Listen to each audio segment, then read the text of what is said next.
So you see how these are all nice and shiny, looking good, nice polish to them.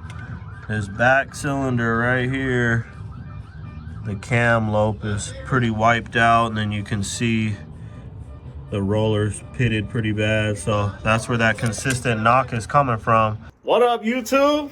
Y'all see what's behind me? Man, we out here in this heat, just moving cars around, got us sweating. But you know what we doing. We coming back at y'all with another video. We got a 5.0 right here. Came in for a consistent knocking noise. A few weeks back, I diagnosed it, and the exhaust camshaft, one of the rockers took out the lope. So that was the consistent knock the customer was hearing. So we're gonna go ahead, tear into this thing. We're gonna replace most of the timing chains and the guides and the components just because it has about 70,000 miles on it. Doesn't have any phaser codes or anything. It was just a consistent knock. Customer was scared it could be piston slap or something else going on. So I pinpointed it with a stethoscope, figured out it was coming from the passenger side head. We gotta tear all this shit apart up here. Got to get the air box off, got to get the coolant reservoir off, both valve covers, coil packs, wiring. The whole front cover has to come off, alternator, water pump, thermostat housing, a harmonic balancer, a whole bunch of stuff. So we're going to go ahead, get to work on this thing. Pretty much same thing we did on the other 5.0. We don't have to do any of the exhaust or none of that. We're just doing oil pump gears. So I do got to get up under the car. We'll put it up on jack stands. And we got to get the oil pan dropped down as well because we are doing oil pump gears. Customer put an order in from Lethal Performance to get these oil pump gears as well as the crank sprocket replaced. And then all the other parts I got are OEM. We got the camshaft. We got all the chains, gaskets. We got all new guides. We got all new tensioners. We got everything new that we have to take apart. We are not replacing the intake cam on this side, and we're not messing with any of the cams or chains on that side. Just the main chain we have to take off. The secondaries will stay the same since the actuators don't have to come off. There's no codes again for timing. There's no weird noises. These things are known to have the barbecue tick. This one doesn't have that problem, so no point of spending an extra $300 on each actuator. I don't really know how much they are, but you get what I'm saying. All right, so I'm gonna start getting all the accessories and everything taken off, getting all the wiring off, all the sensors, get all these evap lines and everything disconnected. We'll get the coolant drain, get the car up in the air, have to get the battery out, battery tray, gotta get the crossbar out. The intake can stay on. I'm gonna take the throttle body off and get the water pump and everything out. Got the driver's side valve cover off, got the battery box out, just updating you guys. Got the swamp cooler out. Man, if you're from Arizona or know about it, it's hot out here already in March. It's like 110 degrees today. Going to get all the coil packs out, and then we'll go ahead and pop this passenger side valve cover off. We got the passenger side valve cover off. We got the throttle body out of our way. Let's go ahead, get the car up in the air on some jack stands, and then we'll start draining the coolant so we can remove the reservoir. We'll drain the oil. The oil pan does have to be dropped for the boundary oil pump gears. Getting all the coolant drained. I got both of the plates down from under here. Gonna go ahead, start draining the oil, and then we'll jump back up to the top and start getting some of the top parts out. All right, we got the thermostat out the way. We got the upper and lower radiator hose out of our way. We're gonna go ahead and get the water pump taken off. Since the coolant's drained, we can take off the heater hoses on both sides, and then we'll get to pulling off these pulleys. We got the tensioner to remove, we got the alternator to remove and the wiring, and then harmonic balancer would be last, and then we can get all the timing cover bolts out. All right, we got the timing cover completely disconnected. So we're gonna go ahead, pop all the bolts out. We'll get the cover pulled off, and then we'll start dropping that oil pan down there. Let's get it.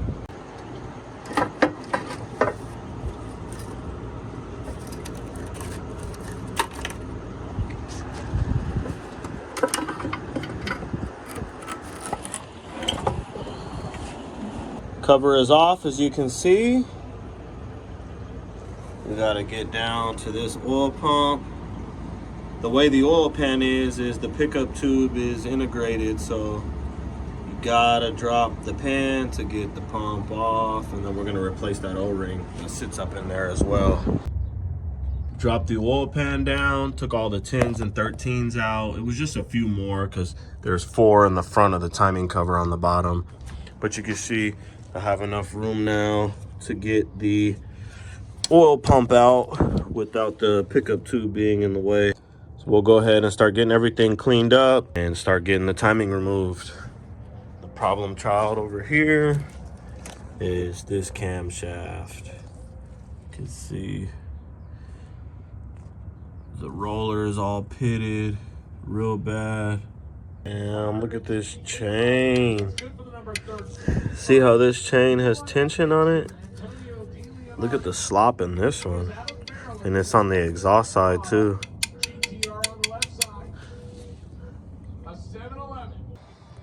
Got all the plugs out.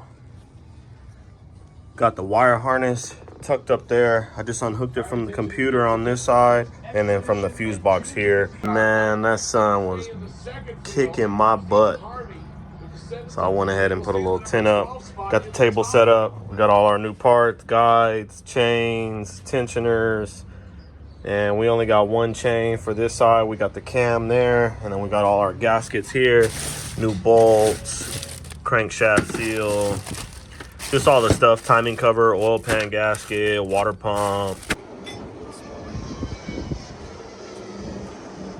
Getting the oil pump off, got all the timing chains off. Got the actuators off.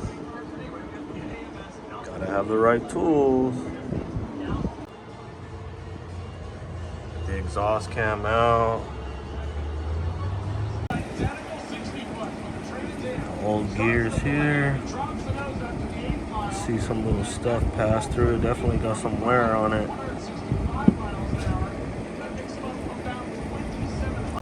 Got the gears in, all greased up. Oil pump is on. New cam is in place and all torqued down. All the timing is set on the front end. All new guides. You see, table over here is empty. All we got is our timing tool set. We got new crankshaft bolt. Got the oil pan gasket. I already put all the other time cover gaskets and everything in. And these are all the old guides and chains, and the old cam is sitting right there. Here's the roller. You can see it's all pitted. Especially like right there has the most damage. So rest of them looked okay. So we'll go ahead. Here's the old crank gear and then all the old tensioners. And if we're gonna remove it, might as well swap it out. Only thing we didn't touch was the cams and everything on this side. All those lopes and lifters and everything look okay. None of them look like they have crazy wear or anything like that. I did cut the filter open as well, just to make sure before I went ahead with the timing that there was no excess material or anything. I mean, like the cam or the bearings or nothing didn't come apart, but I just like to ensure, especially for internally in the engine. So I went ahead and just cut it up, checked it out, everything looks good. So engine looks healthy. Got the timing cover all cleaned up. Gonna go ahead and get our new seal in. I already punched the old one out right there. And then we'll get our new timing cover gasket in as well on the back side. Got all our new gaskets in place. Let's go ahead and get the valve covers put together now. Got the new valve cover gaskets in. Got everything all cleaned up. Just need to clean up the little area, and then we'll lube up the spark plug tube seals. They still look good and none of them are leaking, so no reason to switch them out. All right, let's go ahead and get the timing cover on. We got the oil pan up already. So we're gonna go ahead, get silicone in the corners of the timing cover area, and we'll get the timing cover put on so we can let the silicone dry overnight. I've been working at this thing all day. All right, we got the timing cover on, silicone in all the corners. We're gonna go ahead and get the driver's side valve cover on. I got all the wiring out of the way. All right, I got the valve cover on, high flow fuel pump, all the wiring on the passenger side as well as the driver's side. All the wiring, coil packs, everything plugged up.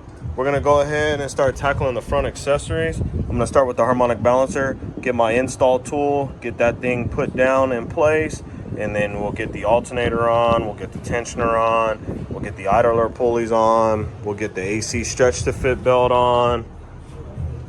Just moving right along. Everything down on the bottom is pretty much taken care of, minus the oil filter is not there.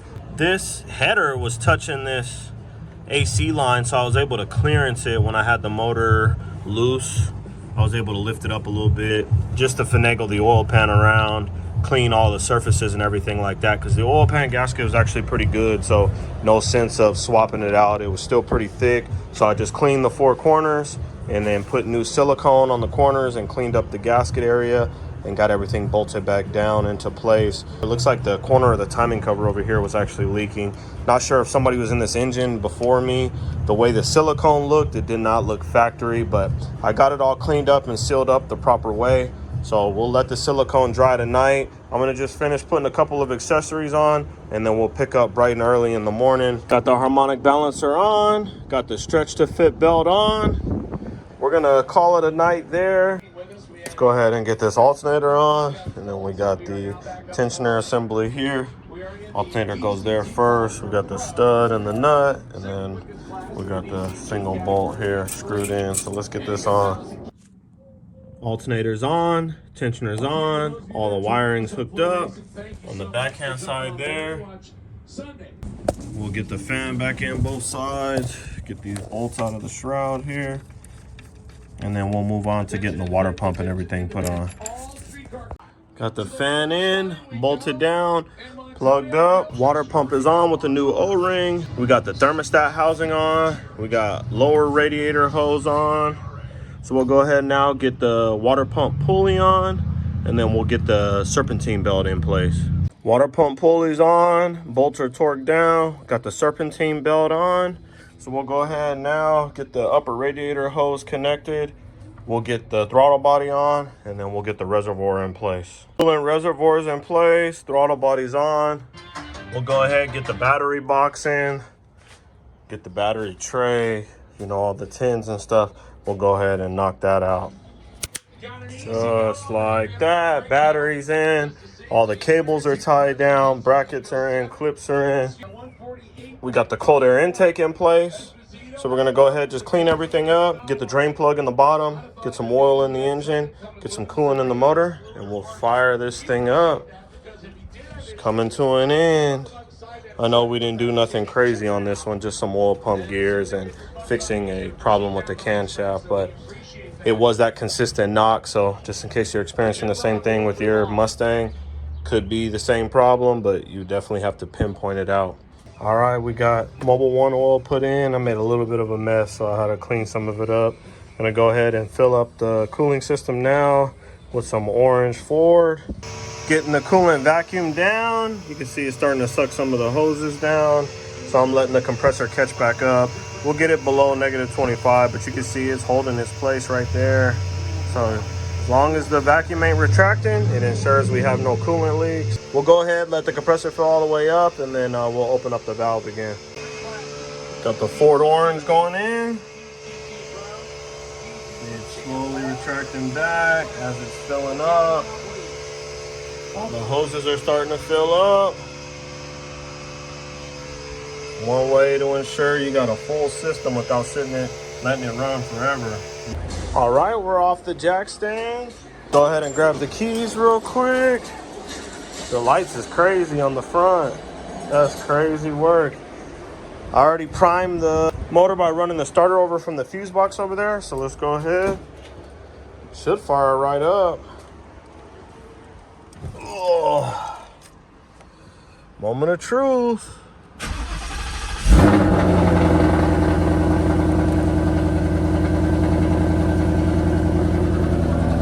And we got oil pressure. Look at that. Alright, let's see what it sounds like. Make sure we got no leaks.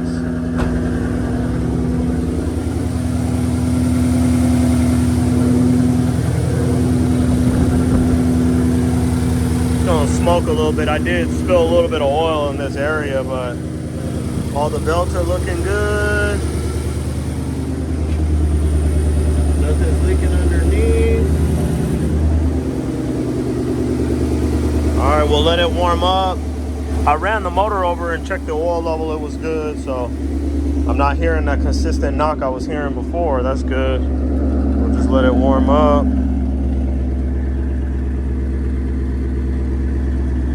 Clean, clean, clean. I'm gonna shut it off, double check the oil level, and then we'll take it around the block. All right, we're moving under our own power. Always feels nice when you get that first start up right away.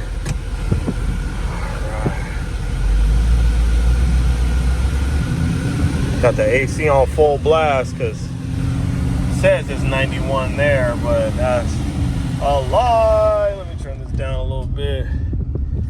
All right, we're just gonna go on a short test drive, make sure oil pressure and everything stays great.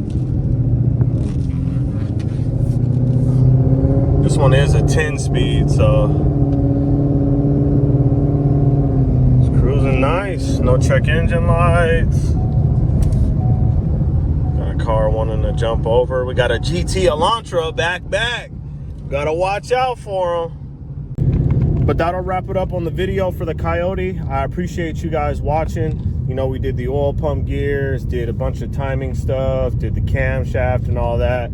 Car's driving great. It's got great oil pressure. Like, comment, subscribe for more content to come. We do a ton of these Coyotes. Got a C8 video coming out on the channel in the next couple of weeks. I got some exhaust and stuff to install on one of those. So I'll drop a video on that once get it in my hands and I get it knocked out for you guys. All right, I just jacked the car up, checked underneath. We got no leaks on the oil pan. Got no leaks on the timing cover. Everything's looking aesthetic. Ready to go home.